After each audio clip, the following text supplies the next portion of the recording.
Gas Saget, Top Dog, Ghetto Pranks, Import, Willie Williams, Coco Hart, Mr. Hater Stevie, TG. Thank you very much to all you guys, man.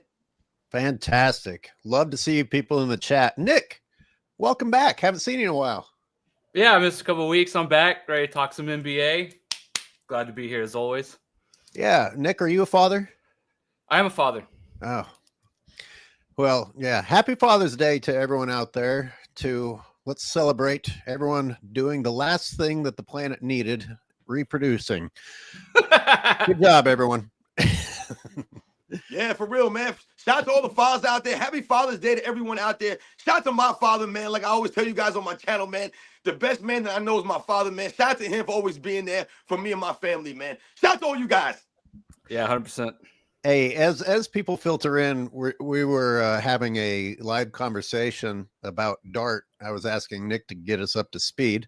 And I said, a lot of people want to know the answer to this, so we'll just wait and let people hear it. So go ahead. Just give us. So Dart unexpectedly got his channel taken down. From what I understand, he was making like some WWE wrestling clips with like people's faces imposed over it. And he didn't actually get taken down for copyright. He got taken down for bullying and harassment, right? Apparently, like if you show wrestlers doing, quote unquote violent acts or physical acts to each other of, what is considered violence, punching, whatever, someone could flag it. Wrestlers being violent is the problem. Yeah. So they consider that because you put someone's face on it, you are like making a threat of violence against that person, right? Which is, of course, completely stupid. Like it's the dumbest thing ever. Like we all feel horrible for Dart that he got his channel taken down. It's total bullshit. But the update is apparently he knows someone, or he's currently in talks with someone who might, have an inside track on these things at YouTube. I don't know who it is or how he did it. So hopefully he will be able to get his channel back through those means. But other than that, yeah, he started a new channel where he's kind of doing debates and stuff. Look, he doesn't want to redo the whole thing if he doesn't have to, right? If he can just get his channel back, he doesn't want to have to re-upload, years worth of content. So if you guys want to go sub to that channel, I think it's essentially titled the exact same thing. You'll probably be able to find it. And hopefully he'll get his other channel back, and then I guess he'll just have a backup channel or something. Okay. Well, I was letting you say it because the way he described the threats YouTube gave him, I wasn't sure he even wanted to let people know. Well, I'm not saying any more than what he said on the stream yesterday. So, okay. That's just, it's just stupid algorithm stuff, or someone might have, maybe there are some bad actors out there who like flagged his channel or, did whatever to make that happen. I don't know. Yeah, that's messed up, man, because, shout out to Dart, man, and all you guys out there that support Dart and that's been around, supporting these live streams, because let's not forget, man, it was Dart who networked this from the beginning. It was Dart who was one of the first guy that I actually hooked up with here on YouTube that allowed me onto his platform, that interviewed me, started these Sunday lives. I met Nick this way, a lot of guys, Rex. I learned a lot of stuff since I met Dart, man. So shout out to him. If you guys want to support him, like Nick just said, he did start another channel. Michael Jordan fans are the best, I believe, with an exclamation point at the end of it. So shout out to him and all you guys that have been supporting him. You go back and sub to his channel, but it's just really sad. Like Nick was saying, if he can't, get back some of the videos and the, some of that stuff, because, like I said, not just for him, but for all of us, because we all were in on a lot of this stuff that he had on his channel, on that platform, the work that we put in also, man. So like I said, man, it's too bad and really unfortunate. And everyone that knows Dart knows this dude ain't about violence. He ain't about bullying people on YouTube, man. That's not what he's about, man. If anyone should be shutting down for violence, man, I'm the one who's always up here yelling and going crazy and carrying on, man. So shout out to Dart, man. Yeah, Michael Jordan fans are the best, exclamation point, if you want to go look it up and sub. I don't think he wanted us to put it out, because I think he was hoping he gets his other channel back first, and we don't have to go through this whole thing. But I guess cat's out of the bag, right? Like people are noticing, right? So that's the explanation. And if you want to go find his other channel, it's Michael Jordan fans are the best, exclamation point is the name, but the handle is actually at Michael Jordan fans reborn. So if you want to look those things up. All right. Well, good luck, Dart. Glad he's not completely buried. Well, I'm going to start with an apology. apparently the Pacers can only win if they're behind. And in game 3, True. when I saw that they were within striking distance, I actually messaged Scap and I said, "Their Pacers are going to win." And I was like, if they're anywhere close going into the 4th, they're going to win. And I thought I could be confident about that. And this most recent game, problem is that they were leading. I guess that's the problem. And the reffing. We'll get to the reffing. I know a lot of people don't like to blame the refs. I mean, listen. I mean, that's an interesting thing that you bring up, AOH. The conference level that you have in Indiana in those scenarios, and they've earned that reputation. So you felt that way about them. That's why I like them. I think about with the Oklahoma City Thunder that I think that they're going through right now. That I wanted to talk about a little bit as we go through this show. Is what it really means and the pressure that's on you when you're the favorite to win something. When everyone assumes, oh, you're 68 wins. Oh, these guys are this great. This is the greatest team that we've seen since this team. Remember, Scap kept talking about all these numbers that Oklahoma City put up. That was historic. And I always laugh about this stuff because the numbers don't always tell the whole story. And you can't compare the numbers to the other eras. It's not the same. We understand that.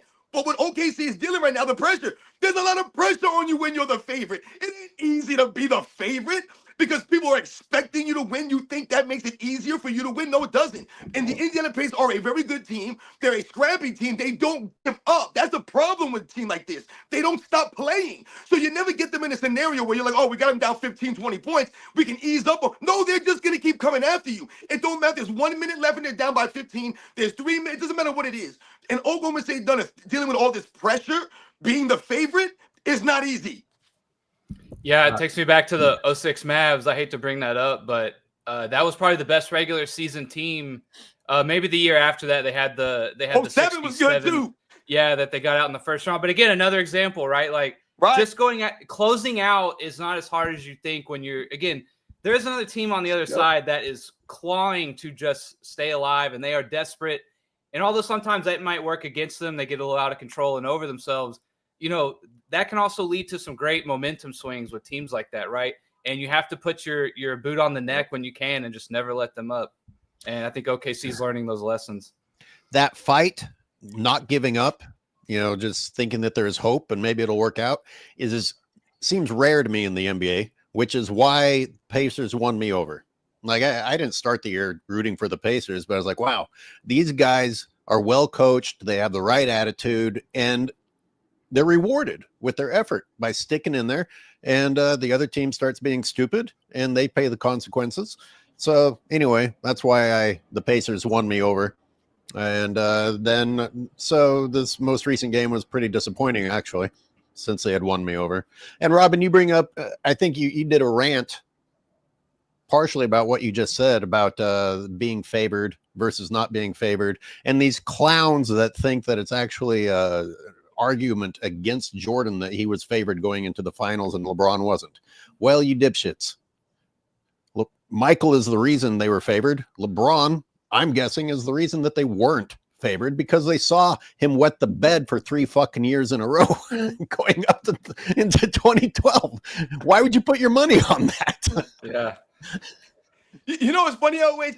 Anytime I hear people bring up, and you know why I ranted in that recent video is because in that segment with it was like Breakfast Ball or something like that with Carton and that guy Danny Parkins. He tried to slide in, LeBron James wasn't the favorite, but one final with the Mavericks. He slid that in there when Carton was going on his thing about how many finals he lost.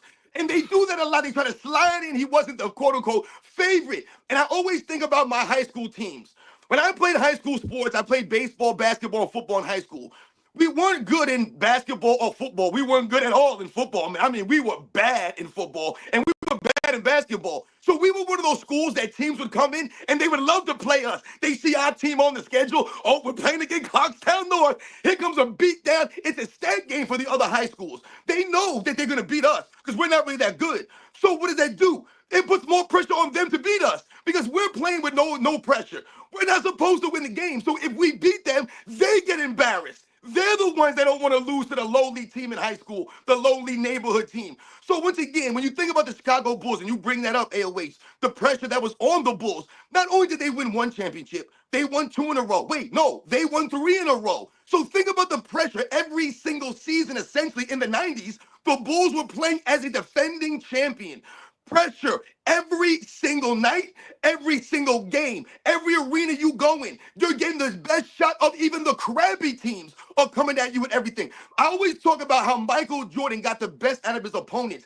It didn't matter what name was on the back of the jersey because they knew that Michael Jordan was coming. So it didn't matter if it was Dennis Rodman or if it was Jeff Hornacek. Them dudes was coming to compete. Vernon Maxwell, I remember him saying the night before Michael Jordan came into town, I made sure I got my sleep. I tried to get sleep. Sometimes these guys couldn't even sleep thinking about having to go against Michael Jordan, man. He brought out the best in his opponents. Go ahead, AOH. Oh, okay. Sorry, Nick. I thought you were going to jump on that. It made me think about, I've tried to explain over the years why I rooted against Jordan because there wasn't really anything to dislike. And I realized I've always kind of rooted for the underdog. And in the second three-peat, I definitely saw the other teams as the underdog. I don't know if that was so true the first three-peat, but by the second three-peat, you're like, okay, this is Michael Jordan. And if your team has him and it's a close game, then your team has the advantage. But I've always been an underdog guy, and I guess that explains the Pacers thing too. And listen, LeBron James's super teams being underdogs is complete horseshit. We all knew it was unfair and crazy stacked in their favor, and then to call them underdogs, that's just another way of rewriting history. I'm sorry. That's crazy. But hey, 2012 had a big 4, right, Robin? The 2012 Celtics. And even if they mean like an underdog in terms of even a betting sentiment, like the odds could have been much more than a coin flip, right? Those years versus them and the Spurs. Like it was not, when they say underdog, I think they're taking a lot of advantage of that term more than what it actually was.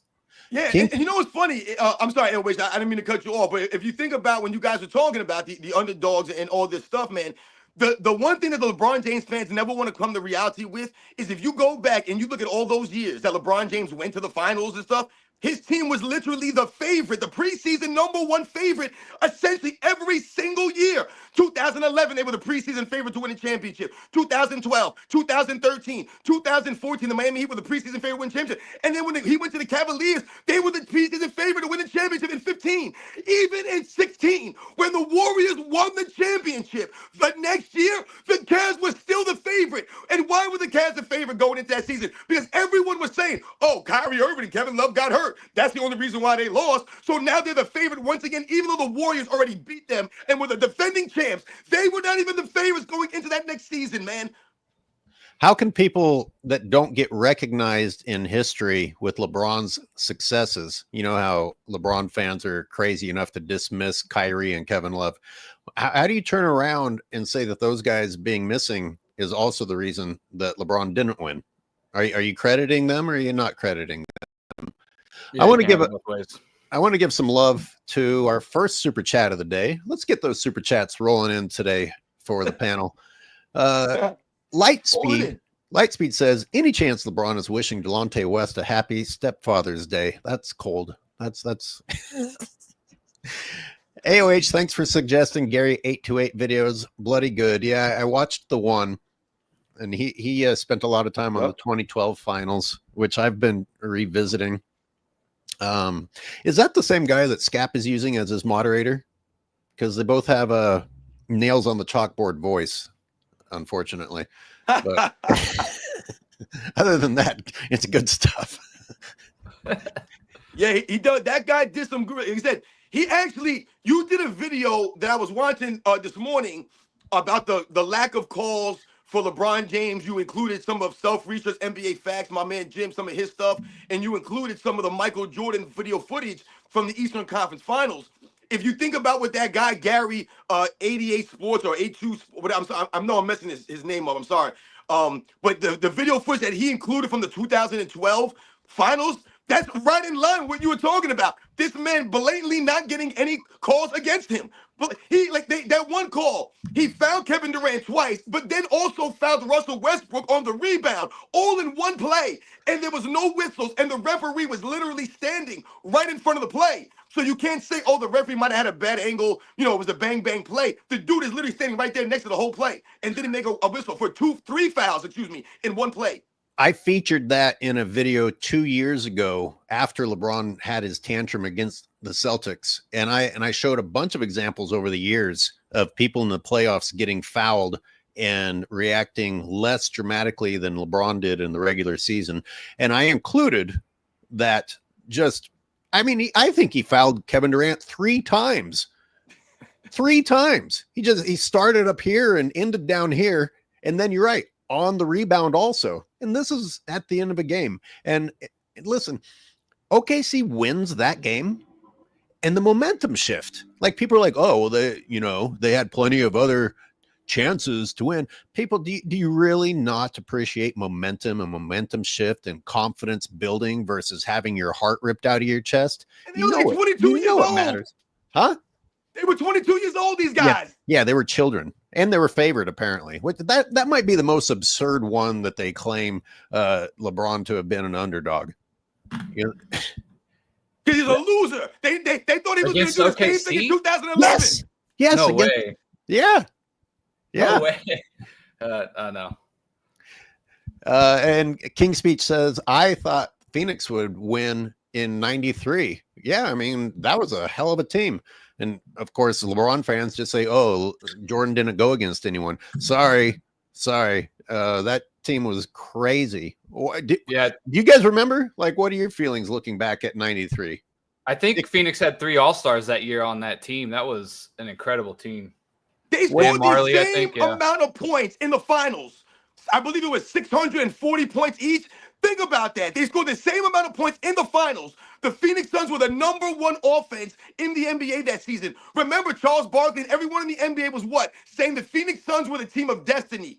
It was their time to win. Charles Barkley himself said, God wants us to win. Remember, everybody was laughing about that? Everyone was hyping up the Phoenix Suns. They had home court advantage. Do people forget these things? I think people forget this stuff. Remember, this is coming on the heels in 93 when the Bulls had lost a lot of their guys on the bench. They had lost Craig Hodges, Cliff Livingston. The Bulls were a lot thinner that season. That's why they won less games. Remember, they won 57 games in 93. The thing about it was Michael Jordan was at the peak of Michael Jordan-ness in 93. That's why it was crazy when he walked away. Think about he was literally at the top of the mountain in 93. Michael Jordan was insane. There were people saying that he could have won Defensive Player of the Year in 1993. What he did in that finals, if they scored the same amount of points, that means that if Michael Jordan averaged 37 points a game in those finals, they probably lose that finals then. They needed every bit of those 41 points a game, man. Wow, that's great. That was a great rant. King Speech says Tom Chambers was the 8th man. That's how loaded that Phoenix team was. Yeah, but he was just an unathletic white guy. So, let's dismiss Tom Chambers. I think he was the first unrestricted free agent also, by the way. Fun fact. We got to do an entire video breaking down that Tom Chambers dunk because that's weird. It's just unnatural. Well, he kind of gets on, was it Mark Jackson? He kind of gets on. That's not enough.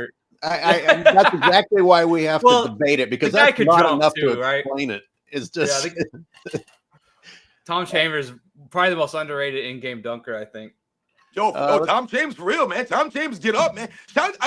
I've talked about Tom Chambers many, many times on my channel. Anyone that knows my channel knows I've mentioned Tom Chambers many, many times because Tom Chambers, to me, is one of those guys that's a borderline Hall of Famer.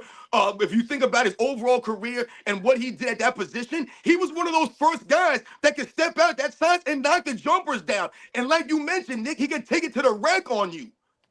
Yeah. Another super chat from James Crute. Thank you. SGA is little LeBron with a question mark. Flopping on drives, the future. Yeah, I put out a short. I was like, he's just a skinny brawn. Like he offensive foul followed by traveling, and then you get the bucket. I guess what the defense is going to be like, well, everyone does that now. Well, what do we always say on here?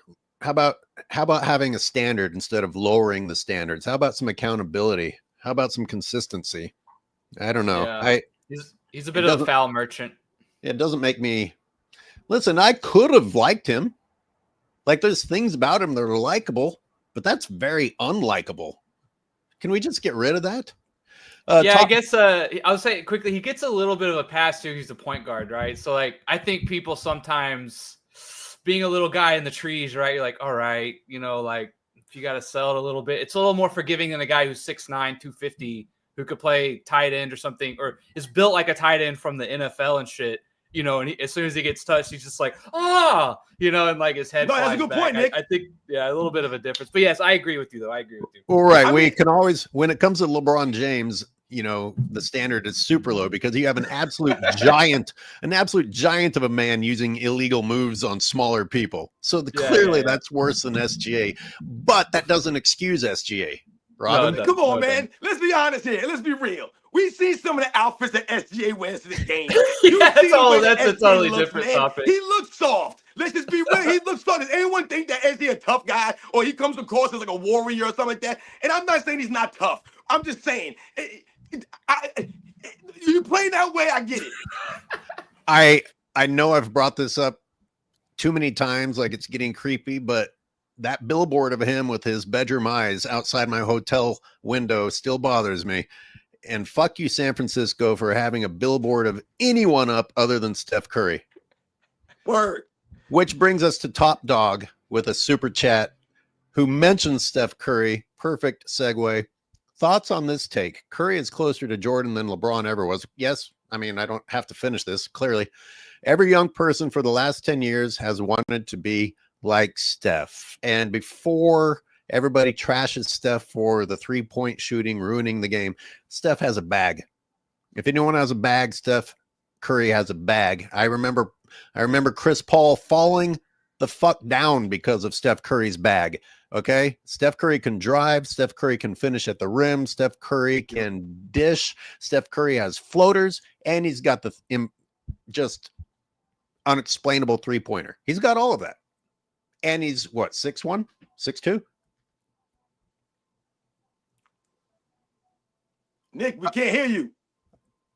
Oh, sorry. I was saying, definitely an underrated floater. I think his floater is one of the better ones we've seen. I remember Tony Parker. It seemed like he couldn't miss within 15 feet once he got running. His is very good as well. Yeah, Nick, man, great mention, Tony Parker. Tony Parker, I mentioned Tony Parker in a video I just did with the point guards because Stephen A. Smith was talking some nonsense.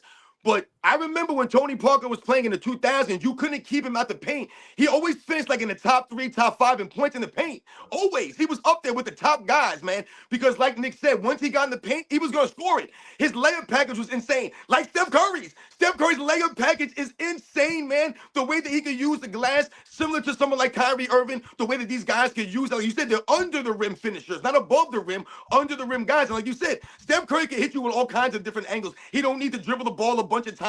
He could come off screens, the catch and shoots. He does all kinds of things. We all understand what Steph Curry does, the greatest of Steph Curry. The thing about him being closer to Michael Jordan is like they said in the comment, it's about people wanting to be like Steph Curry, but not also that. Steph Curry's respected, man. People respect Steph Curry. They respect his career. They respect the way he's went about it, the way that he carries himself out there. He doesn't double speak. He don't tweet things and then delete them all the time. He's not over here talking trash. You know what I'm saying? Just flopping around like a clown. So much respect to Steph Curry.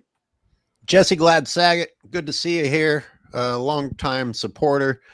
LeBrick, thank you for the super chat. LeBrick being an underdog is based on his own history of failure. There's a 0% chance they're an underdog in 2012 if LeBrick doesn't choke in 2011. Yeah, this is pretty much the conclusion I came to. I wonder if anyone in the chat has any other thoughts on that. I mean, that's got to be the number one reason, doesn't it? It's not like okay, first of all, OKC was crazy young, unproven, barely got there past the Spurs. And a lot of people think that was set up by the league. I don't know enough about it. I'd have to watch the entire series and I still wouldn't be able to come to a conclusion. But the Heatles, who should have won 8 championships, come back, add experience with Shane Battier, and are underdogs?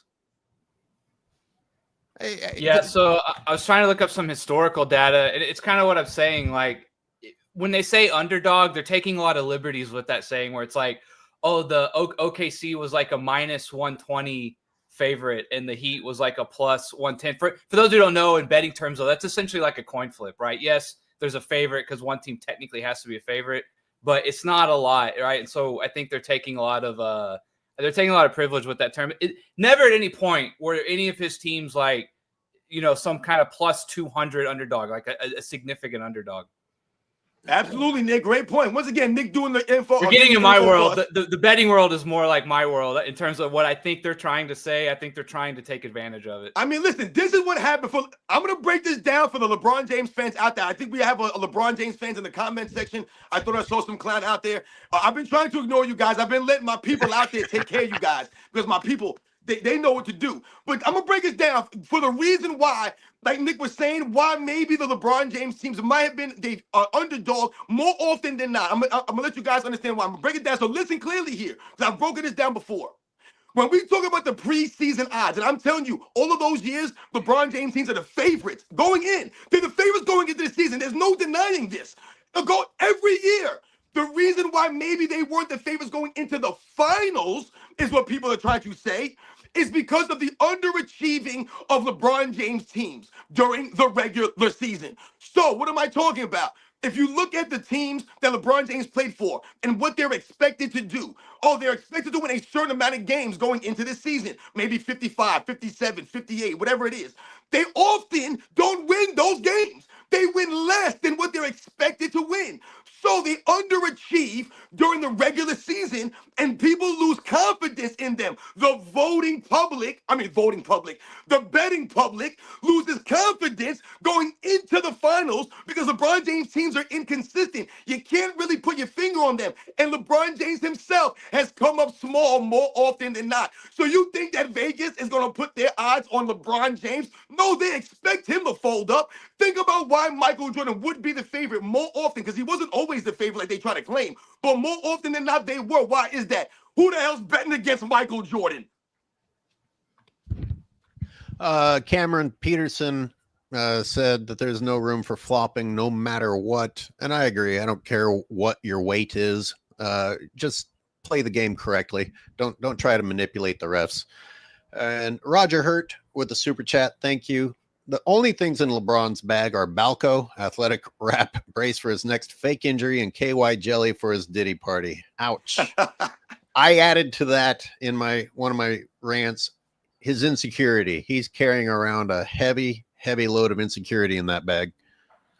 Yeah, I did want to bring this up, maybe a little change of topic. Have y'all liked the physicality of this NBA Finals? I heard a lot of people talking about it. I'm not saying it has to be like 90s physicality, but it does seem to be a much more grinded out, gritty NBA Finals than I can kind of remember in more recent history. Yeah, and LeBron complimented that or complained about that, because he couldn't really tell when he just starts opening his mouth on his mind the game. But yeah, we did a whole thing talking about LeBron saying it goes from 0 to 100 and they need, time to transition into this. Well, if you were still in it, we wouldn't have transitioned at all, because they still wouldn't be allowed to be physical against you. So thank you for getting eliminated in the first round so that we could watch some physical playoffs. And no, Nick, you're right. Yo, Nick, you're bringing the heat today, Nick. All right, you woke up today, Nick. I like it, man. You're getting in there. You're contributing to the live. My man, Nick. I love it. No, you're absolutely right. I remember I did a video on the first round series between the Boston Celtics and the Orlando Magic. And what did I do a video on? I did a video on Jaylen Brown complaining, right, about the physicality of the Orlando Magic. He was actually complaining about them being allowed to be too physical, he said. He said, this is not basketball. And I laughed at him. I'm like, dude, you're supposed to be one of the premier players in the league. You guys are always trying to talk about the bigger, stronger athletes. You guys are this skilled, this and that. What, you want to be compared to the guys of the past? Well, that was not, like you said, Nick, that was almost 90s style basketball when I was watching. I watched some of those games. I think it was at the first 2 games or something like that I watched. He started complaining. I think it was after the second game or the first game. I can't remember which game it was. It might have been the second game. And I started laughing. I'm like, what are you guys complaining about? This is basketball. That's what the fans want to see. The fans want to see you guys guys go out there and play your games against physicality. Let's see how good you are when guys can put their hands on you, come bumping you a little bit. Let's see what kind of skills you got then. Let's see what happens when the standard gets raised a little bit, when the physical nature of the defense gets raised a little bit. So, yeah, Nick, I think it's good to see some of these teams play physical. Some of these teams, like the Boston Celtics, still wanted to play that three-point chucking type style of game. And they started to have problems like we saw them against the New York Knicks. Which is really ironic because I always sort of saw Jaylen Brown as like a physical play, smaller, yes, but he get underneath you, like he's a very physical player, goes to the hole, right? So it's really like when I remember you saying that. Now when he came out and said that, I was like, that's a weird angle from Jaylen Brown for me, from what I know of him. And you're supposed to be the defending champions, and you're complaining about some young team who's done nothing in the NBA. Shout out to the Orlando Magic for going out there and competing that way. Didn't Anthony Edwards complain about being double teamed earlier in the season? This is the guy that was getting Michael Jordan comparisons. Was that him or was that a Ben Simmons thing? No, I remember. Was it Anthony Edwards? Anthony Edwards, he said something in the playoffs. I remember when, like you said, he was being hounded. And listen, in the postseason, what makes the great players have to elevate themselves is because the other teams can game plan against you from game to game. So, yeah, you might be great in the regular season. You might be awesome. But when the postseason comes, the reason why the cream rises often than not is because those guys are able to make the adjustments, not only from game to game, but from quarter to quarter, from play to play. That's what the great players do. You think that Steph Curry and some of these other guys, Kobe Bryant, the Dirk Nowitzki, you think Dirk didn't make adjustments in the 2011 NBA Finals? He had to make adjustments. The thing for LeBron James, he could not make an adjustment in that series. What the Mavericks did to him on a game plan basis, it worked to perfection. He was confused because his overall quote-unquote bag wasn't there. Yeah, you're right. Somebody said, Go ahead, sorry. Somebody said Jim is in the house. I think Jim's busy with Father's Day, but Jim, if you want to call in with one of your special segments, just let me know and I'll send you the link. Go ahead, Nick. Oh, so yeah, I saw a couple articles. Yeah, earlier in the year, like at the turn of the year, he complained about being double teamed and that he doesn't want to have to pass all night. Shouldn't you take that as a compliment? Like it is. It's a huge compliment, especially in the NBA. Like if you're so good in the NBA, if you're getting double teamed on a regular basis, I mean, that is a surefire way of saying you're like a top 15 offensive player, right? Like there is almost no better compliment. What I was thinking of was an old gym clip of Ben Simmons. He was playing some pickup game and he was getting double teamed and complaining. That's Kevin. It was somebody. Kevin Booker. Yes, that's who it was. He was complaining about being double teamed and like literally complaining and crying about it. Like it was hilarious. If you're that good, this can't be the first time in your life that you've dealt with being double teamed, and you're supposed to learn how to still be good, incorporate your teammates, or figure out how to get through the double teams. NBA is where you complain about being double teamed. Yeah. Anyway, this is not what I wanted to talk about. Here's a random thing. You know, LeBron continuing to take random shots at weak people. Brian Windhorst, for example. You know, low-hanging fruit and shit. Just because Brian Windhorst said, X's and O's might not be that engaging. But here's my question, and Robin, I want you to answer this in particular. When do they get to X's and O's on there? Like before I could even talk about how pathetic it is to be attacking Windhorst. What's Windhorst even talking about? All I hear are excuses and therapy sessions about what went wrong and why no one should really look at LeBron's failures with a critical eye. I haven't heard X's and O's on that show. I haven't heard like really intelligent game breakdown, but I also don't listen to the whole thing. Anyone? Well, real quick, LeBron's the guy who said that today's players, if you simply just want to switch a play, no one knows what to do. If you just want to flop, if you just want to reverse a play, that players get lost, right? So I think you're expecting a little too much. Well, exactly. That's a good point, Nick, that you brought up, because remember, LeBron James, it's like he insults his own era, his own contemporaries, Remember, he put that tweet out. Oh, I'm watching NBA League Pass, and my son's better than half the league. Ha ha ha ha ha. So what are you saying? That your league is a joke? That your son, who doesn't even get any burn in college, who wasn't doing anything in college, that dude's better than half your league? That's what we're saying. So then how great is your league really? Come on, no one would dare say that in the 90s or the 80s, the 50s, the 60s, the 70s. Oh, yeah, let's drop some kid who's not even playing in college and he'll be burning half the league. Come on, man. It doesn't make any sense, the thing that this guy does and says about his own league. But then when they say Michael Jordan can average 50 in this era, he gets insulted and offended. Oh, how dare they say that Michael Jordan, that's an offense. How can they say that about everybody else in the league? Blah, blah, blah. Come on, man. Yeah, real quick, I was going to say, I hate the people, we've had this before about that tweet or what he said about what you're bringing up about, Bronny's better than half the league or whatever. And they always try and like dodge or deflect it. And one thing is like the tweet has two implications here. Either the NBA and the scouts and the front office and the coaches are stupid and they don't know how to judge talent, or they're corrupt and they're like keeping your kid out of it for ulterior reasons that you can't say, but you're hinting at. So which is it? Is it the NBA they're all stupid. They don't know what they're doing.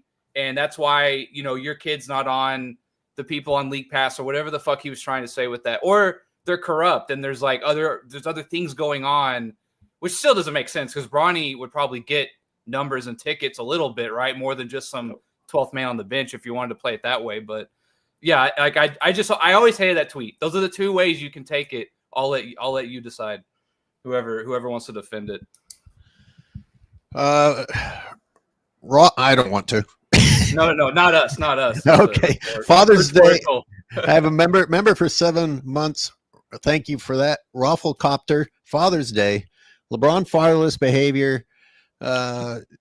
James can't relate. Yeah, but we want accountability on here. I'm a little bit tired of giving LeBron James a pass for fatherlessness, because we have people throughout history who were fatherless who took it upon themselves to turn out great. So I'm just not gonna shit. If anything, LeBron had several different father figures throughout life, and maybe none of them were good, including Delonte. Yeah, and he seems to be, whether you want to call it helicopter parent or propping his kids up, right? At least he's there around his kids, right? So whatever. There we go. Much worse. Low standards of human beings. I know. Raising their children. Very low minimum, but he cleared it. Okay, so a billionaire can spare some money to feed his kids. He goes to his AAU games. Okay, all right. What do you want from the guy? For himself. Let's be clear. For himself. Put on a dunk show. Oh. Stare down the coaches and make sure they understand without saying anything what's expected, and then come on his podcast and say that he's never been involved. He's never been involved with his kids coaching. He just gets them on. He just makes sure they get on the team, and that the coach is someone who would never ever stand up to him. But other than that, no involvement whatsoever. Yeah. I never thought about like that from the ref's point of view. That's probably not a lot of fun having LeBron like 10 feet away. No. This is a guy who's okay with threatening a woman. He'll threaten a little ref as long as the ref is smaller than him. Let's be clear. That's crazy. Let's be clear. The ref has to be smaller than him, even if he's old. You guys want me to throw up a video? I downloaded that old video I did of LeBron getting away with murdering people. Do it. All right. Is it YouTube friendly? I didn't superimpose anyone's. Yeah, don't get us a copyright claim. Yeah. I mean, let's see if I can find this. Media presentation. Go ahead and keep talking while I was going to say, I did have one thing I want to say. We're talking about the double team. Dirk is way underrated for passing out of the double team. Oh, he's always been really good at that. I was just going to say that real quick. Being 7 feet helps. Being 7 feet helps, right? Being able to see over the defense, but there was something that I've noticed, or I wanted to mention that in the video that you did, I was watching this morning, AOH, when you were talking about those fouls, the lack of fouls for LeBron James, and how they're always trying to relate Michael Jordan having, getting the referees, in his favor, never getting fouls called against him, and how, oh yeah, Michael Jordan always got the calls, his teams always got the benefit of the doubt, all these kinds of things. And we have to be very clear here, man. All the great players in NBA's history, they get more of a favor than the other players. We get all of that. They get, superstar treatment. But if you really dig into the numbers, if you look into just the numbers of the things, the Chicago Bulls never got an advantage at the free throw line as a team. If you look at the numbers, I'm telling you, go look at the numbers. I've done the research on this stuff. The Bulls actually in the NBA Finals are a negative 67 at the free throw line, which means that they have negative 67. Oh no, did we lose him? Can you hear me? I can hear you, Nick. Okay, we lost Robin. We froze you. You froze briefly, Robin.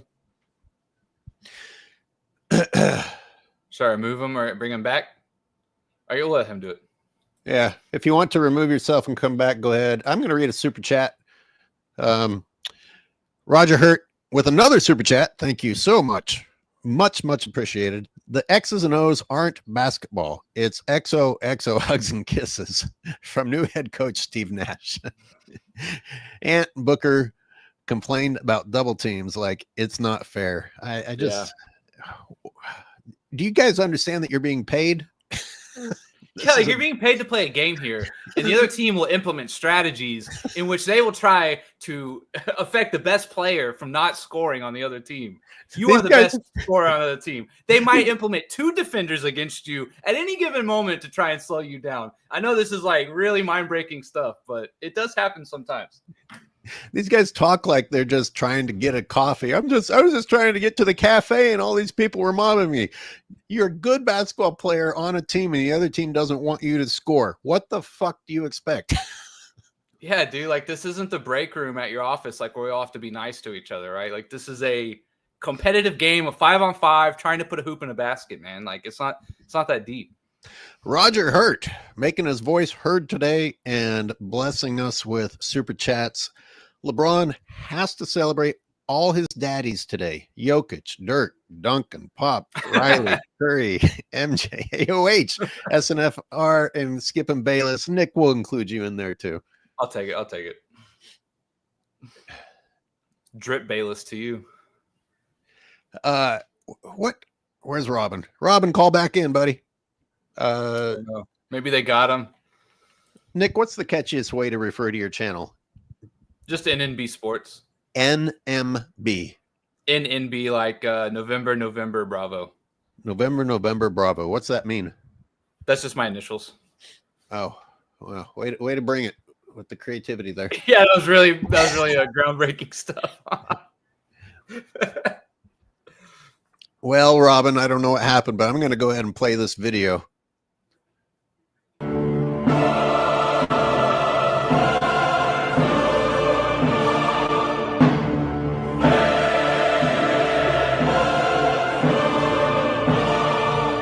I got to pause it because of the music, but I made this years ago and it got hardly any views. Somebody took my video, the exact video, reposted it, and they got like 3 fucking million views.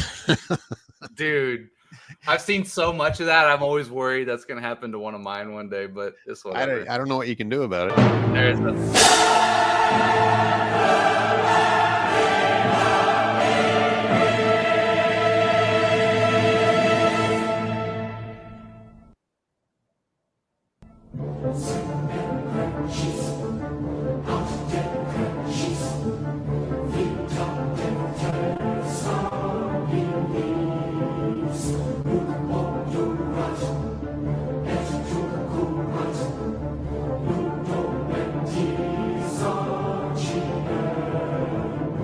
I got to pause it again. Yeah. Don't want to copyright our live show. But look, I just want everyone to understand that after Jordan gets the living hell shoved out of him with no call, all he does is call for a timeout. But then he goes down and almost hits the game winner, right? Isn't this the one that that goes close? Yeah.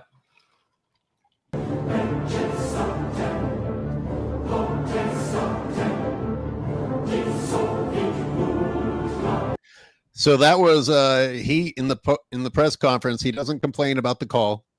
He says they still have to come through Chicago, and then he hits the game winner in Chicago. Now here we move to what LeBron gets away with in 2012.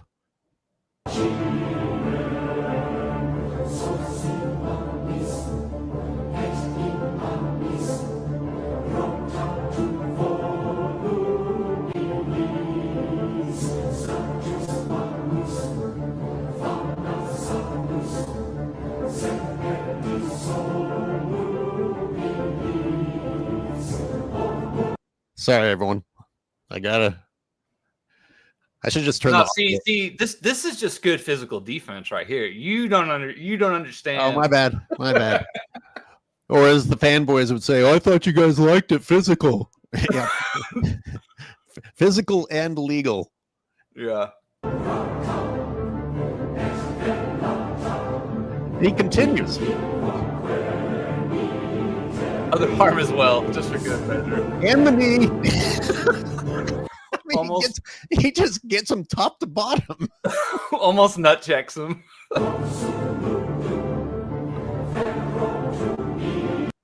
Get ready for it.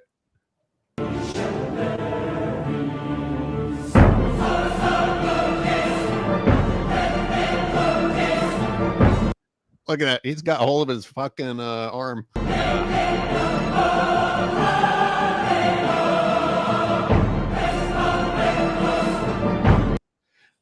Yeah, a little bit of a protest. He's like disappointed in the call, but we don't have a LeBron James level antics.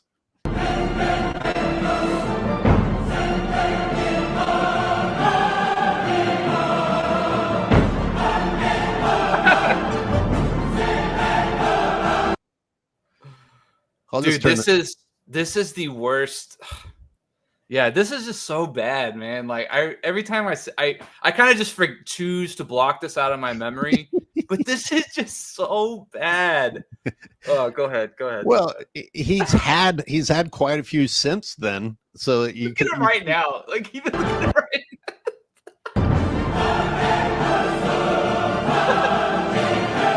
now. What the? But then he looks up. He checks himself on the screen. And he rotates his body accordingly.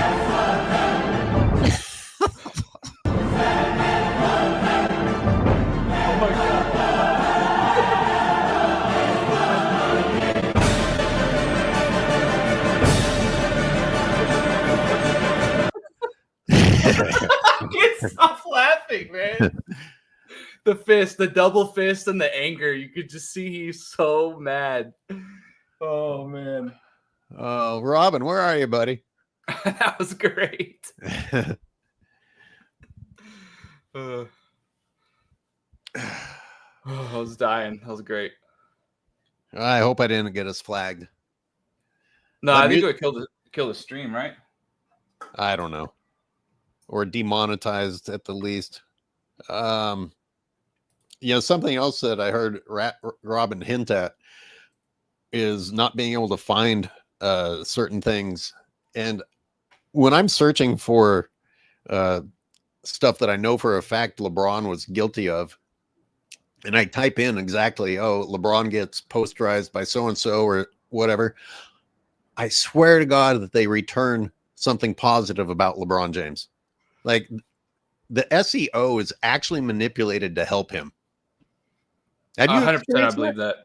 I think, yeah. Well, I think that's just a thing, man. Like I don't know for sure. Like in my opinion, right, the algorithm, whatever you want to call it, especially in like YouTube terms, there is tons of people. I don't know about tons of people, but there are certain people with their fingers on what gets promoted, what doesn't, what gets monetized, what doesn't, what gets shared around, what gets easily boosted, what doesn't, right? So is that a thing? Like, for sure, I would say it has to at least be a possibility, like 100% that people could possibly, who are friends, who are elites, higher ups in these establishments, they like these parties, they're all part of a clique and a group.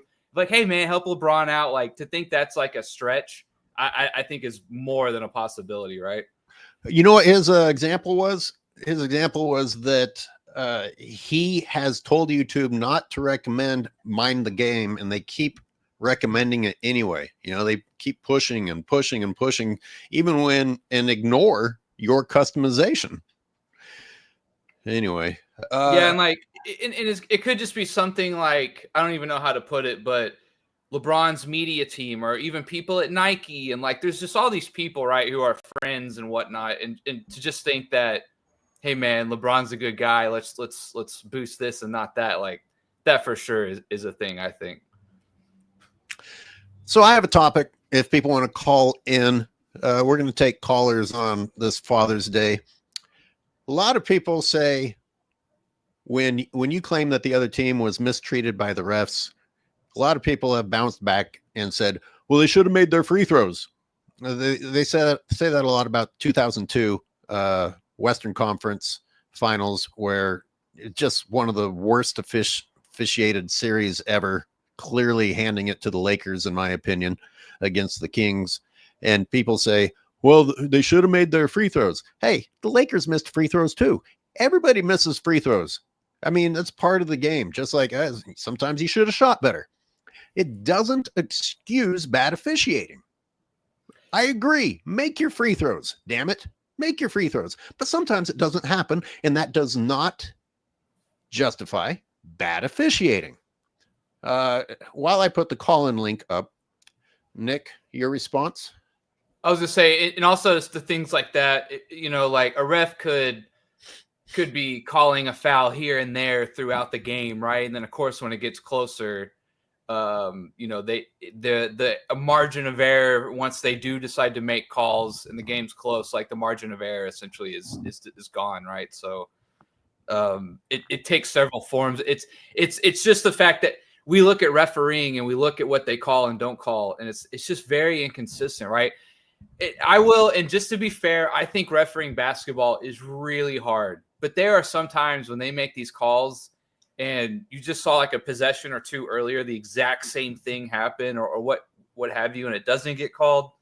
It's just sometimes it's very inconsistent, right? That's the best word to put it. Yeah. You know, LeBron complained about it changing from the regular season to postseason. Well, sometimes it changes from the first half to the second half, which I just call it correctly the whole time so that players don't have to guess. And when players have to guess, then we, the fans, have to guess why the refs are changing it when they're changing it. It starts to become conceivable that you're doing it to extend the series when you're so inconsistent with how your reffing goes. Top Dog wants to call in. Yo, what is up, guys? Hello, Top Dog. Not much. Just watching the live stream with you guys. What's burning on your mind? Something in particular? Oh, I'm just, the whole, just this LeBron worship that, goes on, these days. I just don't get it. Like when you look back at LeBron James' history, they always talk about how he's been the best player since the 2000s, how he's like the most popular NBA superstar since the 2000s. And I never really got that because I'm in my 20s right now. And when I was growing up, a lot of people my age never saw LeBron like as this like Michael Jordan-esque dude, if you get what I'm saying. Like when I was growing up, it was Kobe. When you shot the ball in the trash, or you said Kobe, that's what everybody said. Then it changed to Curry, as Kobe started to fade out with the Achilles injury, and he was on the decline. That's what Curry blew up, and then it changed to, you shot the ball and made it. Oh, Curry, people was wearing Under Armour because of Curry. I never really saw LeBron like that, and I've seen other people even older than me say that when they were growing up, it was Allen Iverson. Like LeBron James, it feels like his popularity has always been manufactured. Can you give me a take on that? Well, it does. Look, oh man, that Gary video made a very strong point, a very strong stance on how the league did favor LeBron, and we're going to stand behind him no matter what his failures were. And if I've been enjoying looking back at like talk shows from 13 years ago where they were closer to being honest. And they basically were admitting, yeah, LeBron's not the guy. And there's nothing wrong with him going to get some help because he realizes he's not the guy. Well, they had no choice but to shift their attitude toward LeBron James because he wasn't getting it done. Then he goes and he gets the help with the super teams. And then as soon as he wins with those super teams, they shift back to LeBron is the guy and ignore the fact that like he couldn't get it done without being carried. So they definitely manipulated the story that they were telling us. And I couldn't help but think about the people that could have been the next Jordan that didn't work out because of injuries, such as Grant Hill, maybe even a Derrick Rose. Yeah, Derrick Rose. Yeah, when I was, because I started watching. I'm a young cat here, but I have appreciation for the game. I love 80s and 90s basketball, early 2000s, 70s. I have an appreciation for the game, but I started watching in that late 2000s, early 2010s era. So Derrick Rose, Kobe and Paul Lakers, Big Three Celtics. It was transitioning into what the league is now, where they started to be more about 3-pointers, but it still had like they had the fundamentals, if you get what I'm saying. So, and I agree with what you're saying though, because like they were trying to promote LeBron James as like the Michael Jordan of that era, and I just never saw it. Like I said, it was Kobe, even before me in the early 2000s, it was AI with the hip hop, with the hip hop swag and the braids and the tattoos and the and ones, and all of that. But LeBron James to me has just never been this dude that like how they say his popularity is, where he's like the Michael Jordan of this era where everybody wants to be him. So you seem like an anomaly to me. Like you're young and you appreciate the old basketball. You have to have made a considerable effort to do so then. Like you had to go out of your way to go and find some old basketball to watch because it's not what's being fed to you. And a lot of young people were successfully manipulated by the media, and you're not one of them. So you see why I think that you're an anomaly, or maybe there's more of you than I think that there are. Like, how do you explain why you're an anomaly? Well, I think it's like you said, like the media, basically forcing a narrative on people, brainwashing. But I also think it's too is that I'm a young person, but I'm not exactly like a teenager, like a middle schooler or high schooler is now. Because like I said, I started watching in that late 2000s, early 2010s era, where they still had the fundamentals. Like you still had the guys from the 2000s. You still had Kobe. You still had Duncan. You still had, he was older and broken down, but you still had Shaq. You still had Kevin Garnett and Paul Pierce and Ray Allen and Dirk Nowitzki, D Wade. You still had those guys. It was like a mix of the older guys and the younger guys like LeBron, Curry, Westbrook, and Durant. So I feel like that gives me a perspective on things compared to somebody who started watching in the mid to late 2010s when basically that's really when the curtain era started. It's that mid 2010s era when the Warriors blew up with the 3-point shooting. That's really when it started. I know people say it started in the early 2010s, and in some ways it did with the Dallas Mavericks in 2011 and, the Miami Heat. But Curry and the Warriors is really what exploded it. And I think that it always gave me a perspective because if you started watching like 2008, the game in 08 is very different from the game in 2015. If you guys get what I'm saying. So I always felt like that gave me a perspective. Plus, my dad, he grew up in the 80s. So, of course, he's, Magic, Bird, Jordan, Bad Boy Pistons. So I always love rewatching those with him. Well, we just got the answer. You mentioned your dad. Right. You had a dad. basically. No, I'm kidding. I don't want to put too much. I don't want to put too much on that. But hey, Top Dog, congratulations for not being manipulated, and thank you for the call. I've got Terrence waiting, and we're gonna let Terrence talk here, and then some people in the chat are begging for me to show the SGA travel, so I've got that queued up.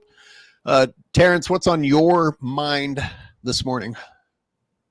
Yeah, what up, AOH? How you doing? Good day to you. Yeah, that's what's up. Yeah, I don't know. I just came in here. I always try to come in when y'all, when y'all live streaming. I don't know what y'all actually talking about, so if you can give me a little rundown of what y'all talking about real quick. Well, I tell you what, I'll show this SGA traveling thing, and we will come back to you. And I'm going to remove the sound from this and just skip forward because this is the video that I just posted this morning. Today I'm going to combine something that I saw on self-researched NBA. Okay. That's not the one, but there's shove off number one.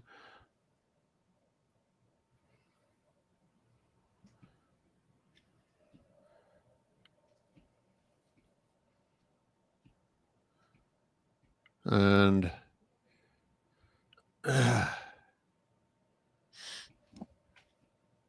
This is shove off number 2. it is. Okay. Landing foot, drag, step, step, drag, step. And then look what Jordan gets called for.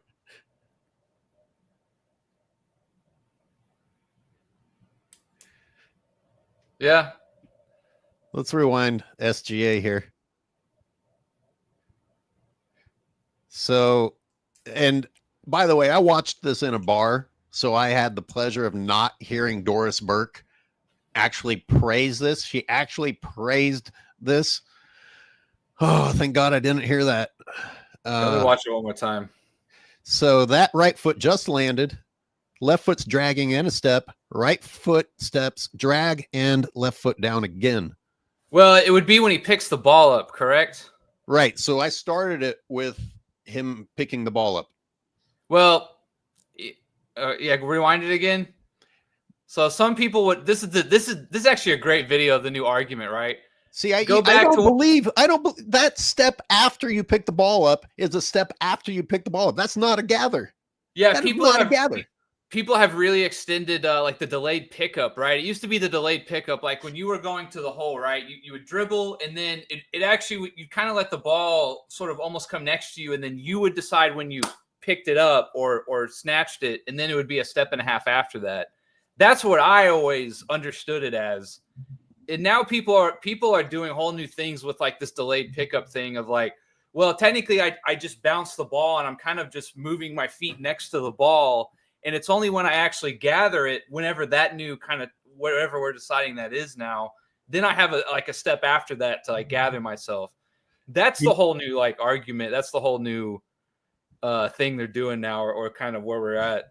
Well, one of the themes of this video I made was that they are reinterpreting rules or just not calling things, because you can't go to the rule book and see them actually change it to now you are allowed to do this specifically. They're just allowing people to do things. The other thing you just made me think of is the fact that they're allowed to carry the ball means, oh, well, here's this time in which I'm reestablishing control of the ball with my hand under it, in which I can take another gather step. You know, if you're dribbling correctly, you don't have time to take that extra step. Otherwise, you're carrying in the old school. And I by think the we way, need look to, at the this. gather needs, I think, to also be reinterpreted to the fact that it can be one hand as well, right? Because if I can step back, like the whole thing they're doing now is like the Harden thing, right? He'll take a dribble and it's like this, a step. Have I really picked the ball up yet? And then I'm actually, collecting it and then stepping, right? So that's where this whole translation is getting in the waters, like lost in the murky waters here. Okay, chats.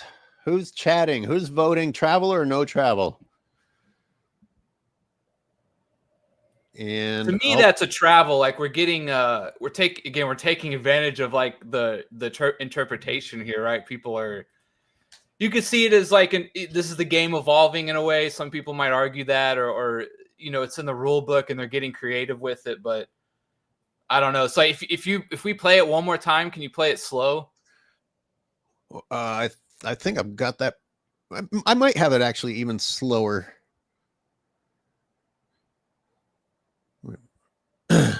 So yeah, like Jordan would have said he gathered on the 2-step and he hasn't established a pivot foot yet. So he gets to move a foot. Would be Jordan with the same thing. He's kind of delaying Here, this So is like the argument is, when does he pick it up?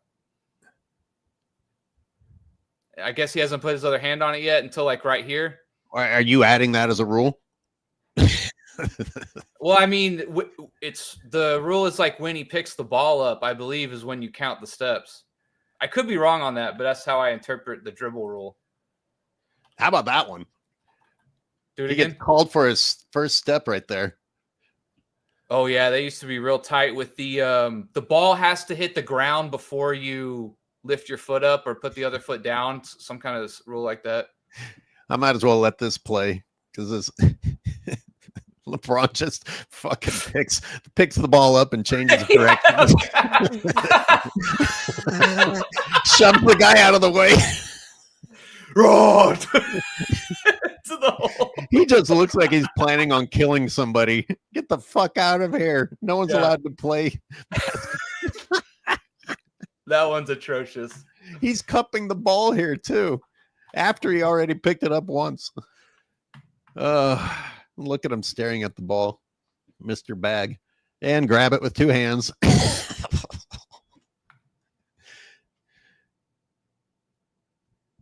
Yeah, I mean, if we're going by the rules, Michael Jordan did travel. If the rule is that the ball has to hit the ground before your first step comes down, that's a travel. Now, here's the real question. How different is that from today, where they take like 2 steps before the first dribble and then 3 steps between dribbles and then 4 steps after they've officially picked it up? Of course. Yeah, of course. One thing, well, and also, in my opinion, where this all starts, or why they're getting away with these sort of traveling and extra steps, is because they got so lenient with the palming of the basketball. Yeah, they got so lenient with that to where you see guys all the time with their hand like 3/4 or almost completely underneath the ball, almost for like an eye blink or two, and then they do it. They go back, and that is where we're now getting away from. What is a pickup dribble? When do you establish that you have stopped your dribble, right? If they're allowed to get away with this, well, I mean, you're never going to be able to tell. They're going to get away with murder like we're seeing.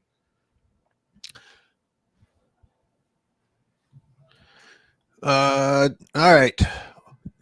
Terrence, for future reference, better if you hear the beginning of the show and know exactly what you want to say, but we'll give you another try and see if you want to comment on traveling. Here you go. This is the rule, AOH, which will prove you would prove me right, and you would be proven right. A player cannot take more than a step and a half without dribbling the ball. So yes, there you go. You're supposed to have a step and a half, but if you dribble step and a half, collect, and then step and a half, you can't do that. Where are you reading this?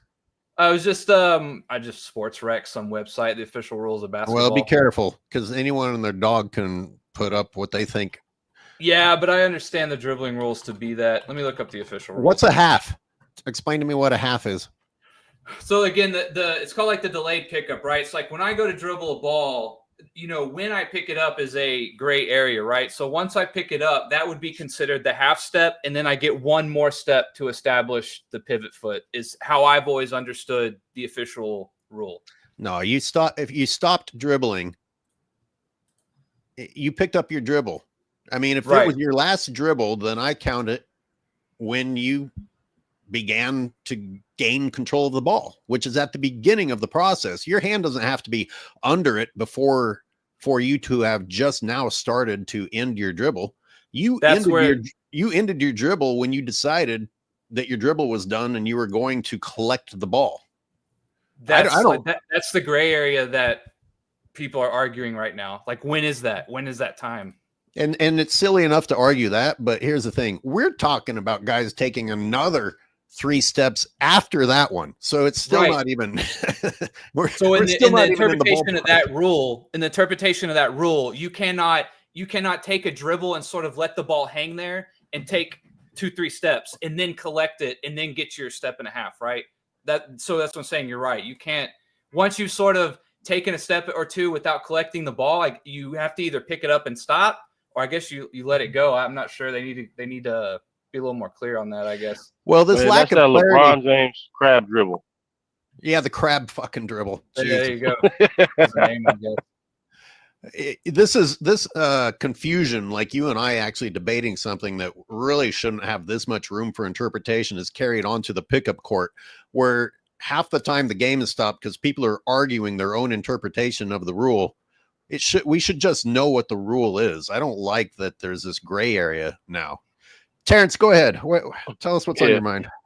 Like I was just saying, like that whole LeBron James crab dribble. It felt like ever since he, started doing stuff like that, him, James Harden, certain players, they just really just messed the game up to where, like you say, it's unwatchable.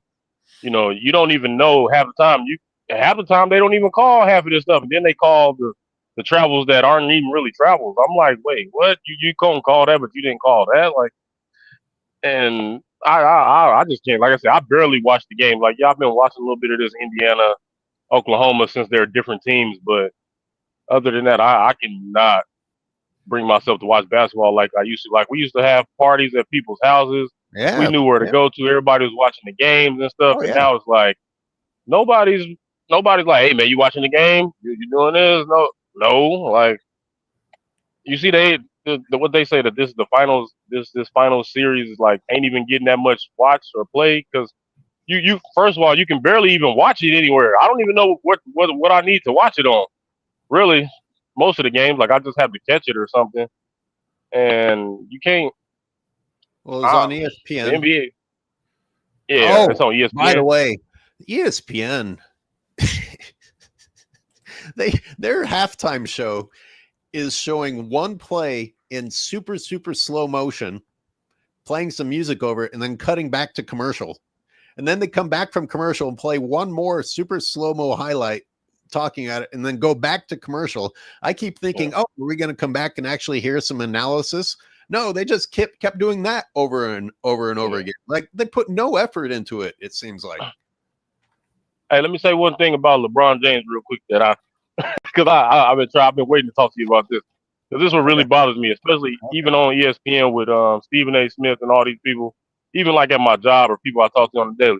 Why is it because I'm black, I have to like LeBron James? Like, I had a guy tell me that I couldn't comment on LeBron because I was white. yeah, and people say that type of stuff all the time. Like the same thing with LeBron. They're like, man, you should be proud that, a black man got another black, got his son. If you was that, would you do the same thing for your son?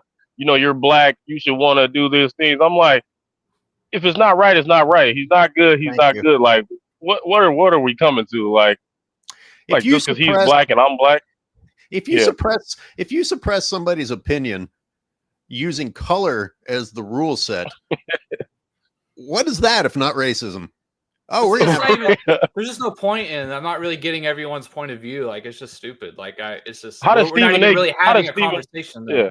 And isn't it? Yeah, how does Stephen A. Smith get away with that every time on ESPN? He's always bringing that up, talking about LeBron James, who is a black man, by the way. You know what I'm saying? I'm like, what does this have to do? Y'all making it look, man. To me, I feel like y'all making black people look bad. Because every time something happens, even Angel Reese, that really kills me. Like, she shouldn't even be in a conversation with Caitlin Clark. And they're talking about, oh, yeah, she's a phenomenal black girl, and she's trash.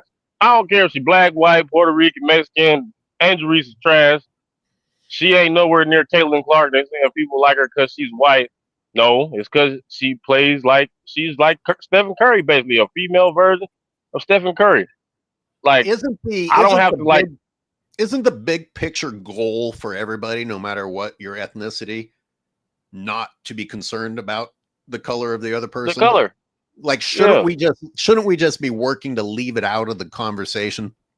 Or like, not even that, but like, Caitlin Clark has earned all those people, or will have exponentially earned so many people so much more money in the WNBA, a lot of black women included.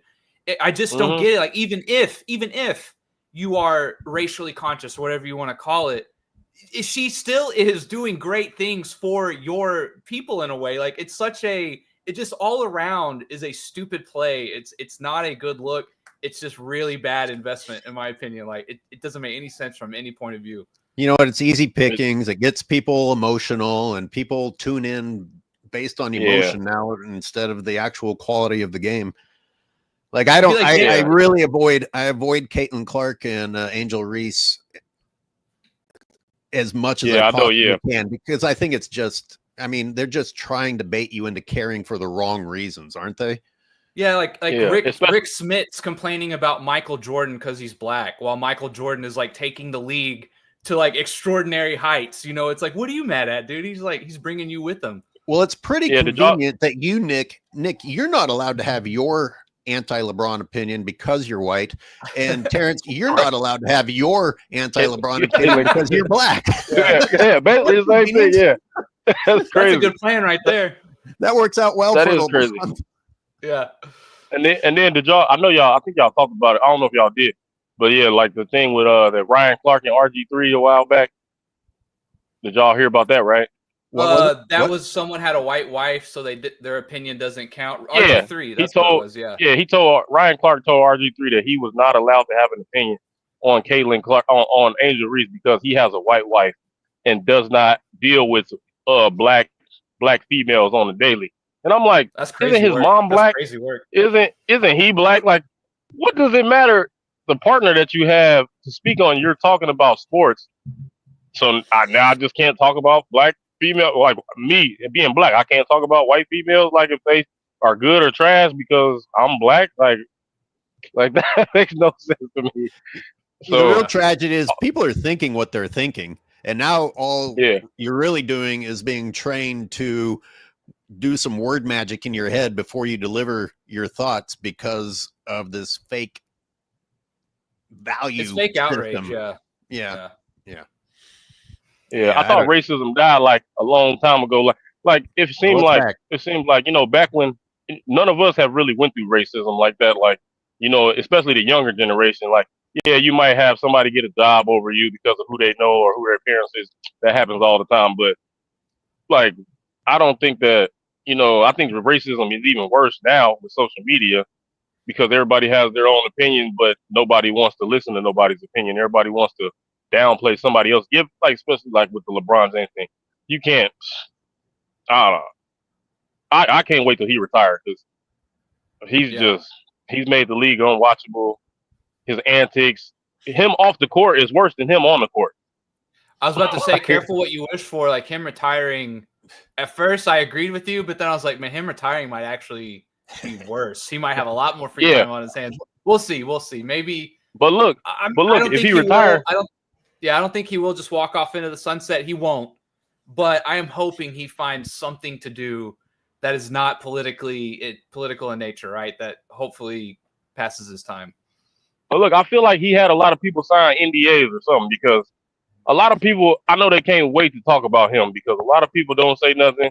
Then you got, like you said, you got Reggie Miller, you got Richard Jefferson, you got these people that just, oh my God. Like I say, like, you know how you're not allowed to talk about Jordan. I mean, people are like, oh man, the only thing people do is have to say Jordan to bring LeBron down. You know what I'm saying? But that's all y'all do. All the LeBron fans do. Every time somebody say something, LeBron can't do this. Oh, Jordan couldn't do this. Jordan couldn't do that. We didn't even say nothing about Jordan.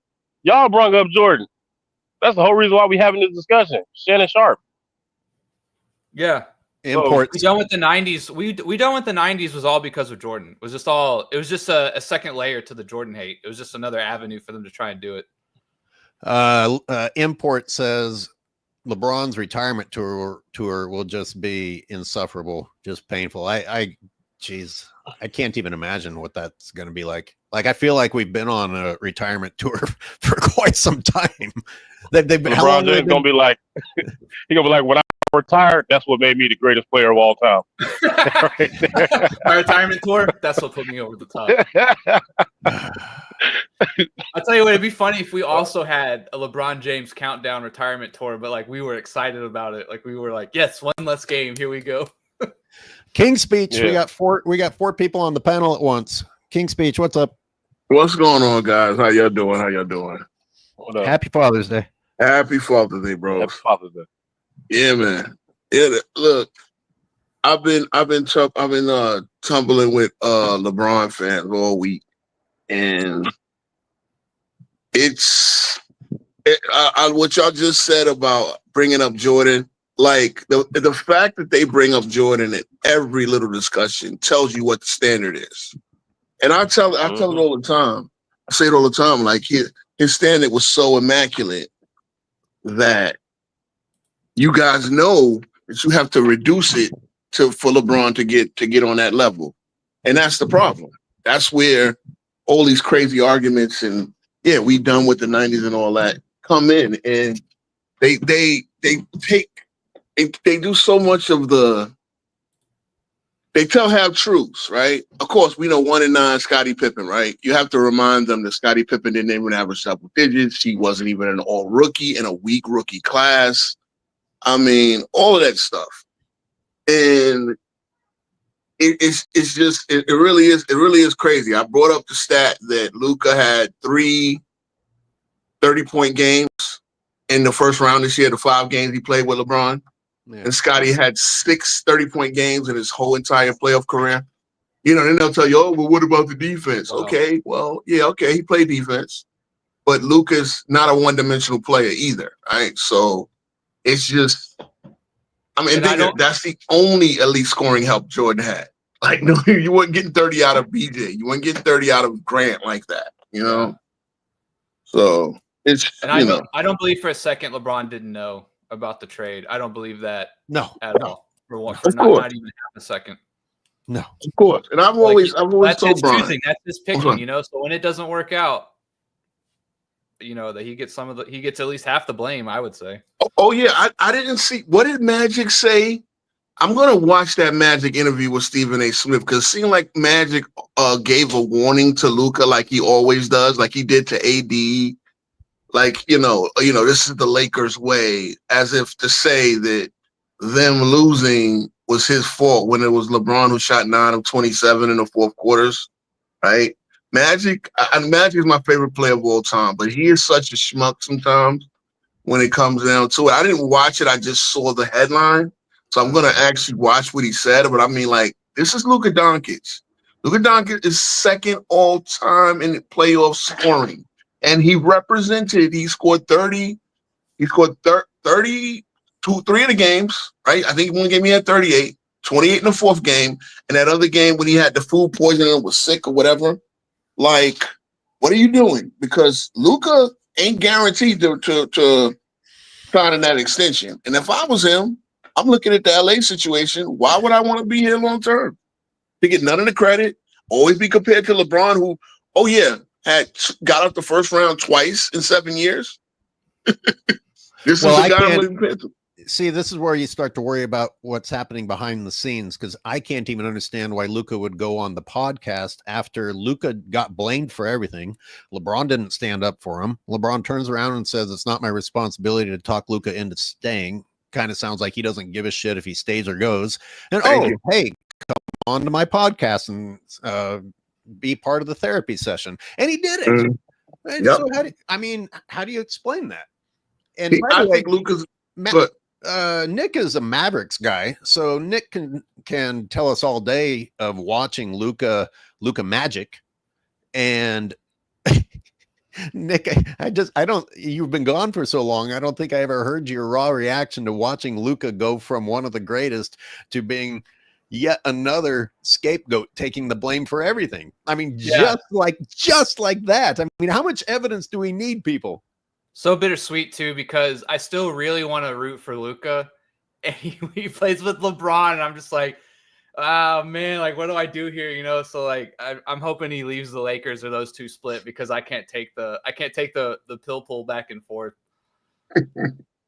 Luka gives me the I just want to play basketball and count my money vibe sometimes, like, and then and then he comes on the Mind the Blame podcast, and he gives this what is bag? What is bag? What is this bag you talking about? And he's one thing I left out when I broke that down was I never heard that since second grade, and then he cuts himself off and says, I didn't hear that until I got to the NBA. Well, how many years ago was that, Nick? When did the Mavericks get Luka? Was that 2018? 2018. Okay. That's more than enough time for you to have digested the meaning of a bag.